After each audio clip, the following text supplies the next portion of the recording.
So here we have this Furinno 3-tier bookcase. Now in this video I'm going to unbox it, put it together, and then I'll give you a quick review.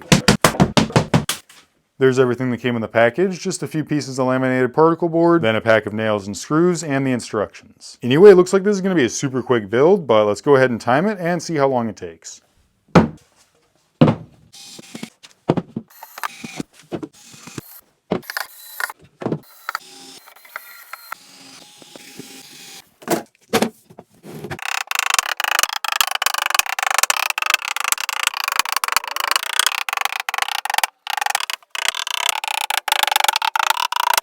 Alright, and there we go, it's all put together. That was super easy, took just about 7 minutes. The whole thing is made out of 1/2-inch particle board covered in laminate, and then all the shelves are held up by 2 screws on each side. Each shelf has a weight rating of 20 pounds, so it's definitely not a heavy duty bookcase, but if you wanted to put more weight on it, you could easily just put a few more screws in here and you'd be just fine. The bookcase has this backer board. It's just these 3 strips that are taped together on the seams. That makes it a lot easier to ship, and it's nailed in on all the edges. I will say though, it would have been nice if they gave you a few more nails and maybe made some pre-drilled holes so you could nail this in here, because right now you can just push it backwards. Anyway, because of those boards that are nailed on at the back, it's super sturdy, and here's a 55-pound weight to show you that it can hold it, but it's definitely not recommended. Overall, it's a nice little bookshelf, but it does have a couple problems. There really should be 3 screws here, and they should be a bit longer so they hold the board up a bit better. Also, I much prefer these screws over the drywall screws because they group onto the particle board much better and are way less likely to strip out. And one more thing, the particle board isn't laminated on all the sides, so if you look at the bottom of the shelves, you can see the particle board. Not a big deal though, because it's pretty short and you're only going to see that if you're on the floor. Anyway, apart from those few things, it's a decent little bookshelf. It's inexpensive and it works.